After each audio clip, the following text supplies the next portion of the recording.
28 now. A year ago, I was living alone in a huge apartment in Georgia.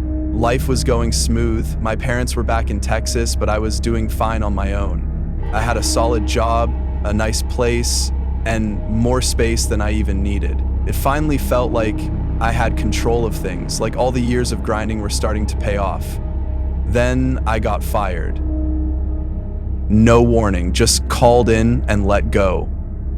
I tried to stay calm at first. I figured with my experience, it wouldn't take long to bounce back, but I was wrong, completely wrong. I spent days searching for work, weeks even, and nothing came. I went to over 20 interviews in just 15 days, and every single one of them ended the same. No offer, no call back. The rejection started to eat away at me. My savings were bleeding out. Rent, electricity, water. Every bill was now a monster breathing down my neck. Even feeding myself became difficult. I found myself rationing instant noodles and skipping meals just to make the groceries last a bit longer. Then, one morning, something strange happened. I opened my apartment door like I always did, checking for mail, hoping maybe a letter from a company or a small miracle would be there. But instead, I saw a box, a regular brown parcel taped shut. I looked around. The hallway was dead silent. No footsteps, no delivery guy, nothing. But right at the bottom of the box, in typed black letters, was my full name. I took it inside, confused but curious. Inside the box was just a plain envelope. No logo, no return address, no name. I opened it. It was a job letter. Not from a company, not from anyone I could trace. Just a paper that listed an address, a time at night around 10 p.m., and a single task: sit in the chair, do not turn around. That was it. No salary mentioned, no explanation. It looked more like a prank than anything else, but something about it felt real, and I was desperate, maybe too desperate. I told myself I'd just go and check it out. I had nothing else to do anyway, and if it was legit, maybe it could help me. That night, I went to the address. The building was nothing like I imagined. It was clean, modern, and completely quiet. I made my way up to the floor listed in the letter. When I got there, the hallway was empty. At the end of it, I saw a door left slightly open. Inside was a single box and a chair.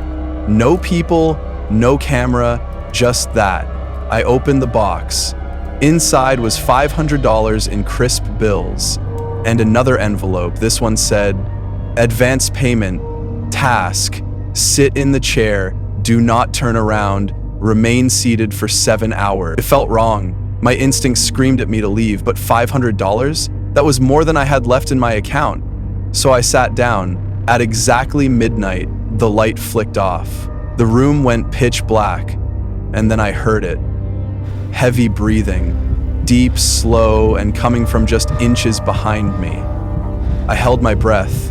I thought maybe I was imagining things, maybe my nerves were messing with me, but the breathing didn't stop. It moved, it shifted like something crawling beneath my legs, but when I looked down, there was nothing, just the cold concrete floor. I clenched my fists and waited. I don't know how long I sat like that, it felt like forever. And then, after hours, the light snapped back on. And there it was. Another box, sitting right beside me like it had appeared out of nowhere. I opened it. All it said was, "Duty complete." I didn't waste another second. I grabbed the cash and ran out of there. The next day I told myself I wouldn't go back. I tried to sleep. I tried to forget, but I couldn't stop thinking about the money, about how easy it was. By nightfall, even though I was still shaken, my stomach growled louder than my fear. I needed the cash. I needed something. So, once again, I went back to the building. Same floor, same room. I was trembling when I walked through that door. But sure enough, just like last time, there was a box waiting for me. I opened it with shaky hands. Inside was $1,000 in cash and another instruction: burn the photograph. I thought, okay, this isn't so bad. But when I looked at the photo, my blood ran cold. It was me, my mom, my dad, and my sister standing in our old living room. A photo I hadn't seen in years. I knew this photo never been posted on social media or shared to anyone. This existed only in physical form, hundreds of miles away in my parents' house in Texas. My hands began to tremble uncontrollably. I dropped the photo and bolted for the door. But it wouldn't open. Not just the front door. Every door in that room was sealed shut. Suddenly, the lights went out. So I was beginning to freak out, and this time it was worse. My heart started pounding so loud I thought it would explode. In that thick darkness, I saw something shift. A tall, silent shadow emerging from the back wall. It began walking toward me, slowly, calmly. It was holding something long and sharp, a knife. I pressed my back to the wall. I couldn't move. I couldn't breathe. I thought, that was it. I thought I was about to die, right there in that room. But just as the figure reached me, the lights came back on. The room was empty, except for one thing. At my feet was another box, but this one wasn't brown, it was red. I opened it. Inside was a letter. It said, "You signed, you took. No work? I don't like it." And below that, the instruction is there. Take the gun from the chair, place it to your head, pull the trigger. My entire body locked up. I couldn't even scream. I looked over, and sure enough, there was a gun, but my hands went cold. My vision started to blur. I became unconscious. When I woke up, I was lying in a hospital bed. They told me the police found me unconscious in the woods near the Chattahoochee River. I had no idea how I got there, no idea what happened after I blacked out. I never told anyone the full truth. I couldn't. It's been a year since that happened, but even now, I still get up in the middle of the night, sweating, hearing that breathing in my ear.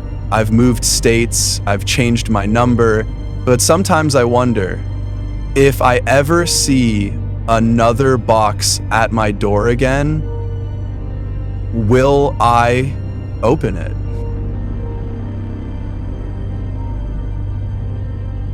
I'm just 19 and the kind of teenager who hates jobs. I always thought jobs were just a rat race, a trap, a modern version of slavery where you're basically someone's maid. I didn't want that life. I wanted to become a businessman, to be free, to become a billionaire. That's why I dropped out of college. I knew deep down that college wasn't going to give me the life I truly wanted. It wasn't going to give me the result I was chasing. But my parents, they were furious. They didn't understand my decision, and they kept trying to convince me to go back. Day after day, I heard the same thing. When I was eating, go back to college. When I woke up, you're ruining your life. Over and over again. I got sick of it. I couldn't take the constant nagging. So I packed my things and left. With the little savings I had, plus some money I borrowed from a friend, I scraped together about $2,000. I moved to California to test out my business idea and finally be free from my parents' constant noise. I found a small apartment in a rough neighborhood for a cheap price. Honestly, the place looked like something out of a horror movie. Flickering lights, moldy walls, a weird smell that never left. But I didn't care. I was happy. I had peace. I had freedom. I invested every single dollar into my business idea. But things didn't go the way I expected. The plan failed. Fast. I lost everything. Within a few weeks, I was broke. I had only $30 left, rent was due for the next month, and I barely had any food. Ramen noodles and cold soda became my diet. And the landlord? His texts turned from polite reminders to straight-up threats. Hunger does something to you. Fear of homelessness changes the way you think. I didn't want a job before, but now I needed one. I was desperate. I searched for jobs for days. I walked into stores, filled out online forms, begged strangers for leads, nothing. And then, one night, around 2 a.m., I was scrolling through job boards again when I found a site I'd never seen before. That is, nighthire.com. The site looked ancient, like something straight out of the early internet days. Black background, blood red text, no company logo, no contact page, just a list of weird job titles like transcriptionist, night hours, verbal support, confidential, and witness liaison. I should have closed the tab. I really should have. But desperation makes you do dumb things. I applied to every listing that didn't sound like human trafficking. At exactly 3:17 a.m., my email chimed. Congratulations, you're hired. There was no company name, no job description, just an address. 17 Blackwood Lane, Industrial District, 11:45 p.m. Sharp. I hesitated. The address was in a sketchy part of the city, an abandoned industrial zone where most buildings were boarded up or half collapsed. But what did I have to lose? That night I went. The place looked completely deserted, windows boarded up, rusty metal walls, a single flickering bulb above a dented steel door. I was just about to turn around when the door slowly creaked open on its own. A man stood there, tall, thin, pale. He wore a dusty black suit like it hadn't been washed in years. He looked like someone who hadn't slept in a decade. "You're late," he said, even though I was exactly on time. He didn't introduce himself. He just turned and walked down a dark hallway. I followed him. The place was freezing, no lights, just the echo of our footsteps bouncing off concrete walls. Eventually, he stopped at a small room. Inside was a single desk, an old-fashioned typewriter, and a tall stack of yellowed paper. "Transcribe these," he said, dropping the pages in front of me. I looked down at the text. It didn't make any sense. "The gate must open. They hunger below. The 9th witness has been chosen." I figured it was some weird cult stuff or maybe just a prank, but I was broke, and this was the first person who was offering anything, so I sat down and started typing. At first it felt like nothing, but then my fingers started moving faster, like they weren't mine anymore. I wasn't thinking about the words. My hands just kept going. The keys clacked louder and louder, my fingers went numb. At exactly 3:33 a.m., the typewriter jammed. I leaned forward to fix it, then it started typing on its own. Clack, clack, clack. Over and over again. "You have been chosen." I looked up and the man was gone. I tried to open the door. It was locked. Panic hit me like a wave. I looked around, found a small dusty window, smashed it, and climbed out. I didn't stop running until I got back to my apartment. The next morning, I told myself I was done. I'd forget it ever happened. But then I got a message, "Absence penalized. Report tonight or forfeit payment." And then my bank sent a notification. $1,800.00 had been deposited. Just like that. I couldn't stop thinking about it. $1,800 for one night? I didn't want to go back, but I did. When I returned, the warehouse looked different. The lights worked. The walls were painted. There was a front desk now. A woman in a neat blouse greeted me with a warm smile. "We're so glad you returned," she said. She handed me a headset and guided me to a cubicle.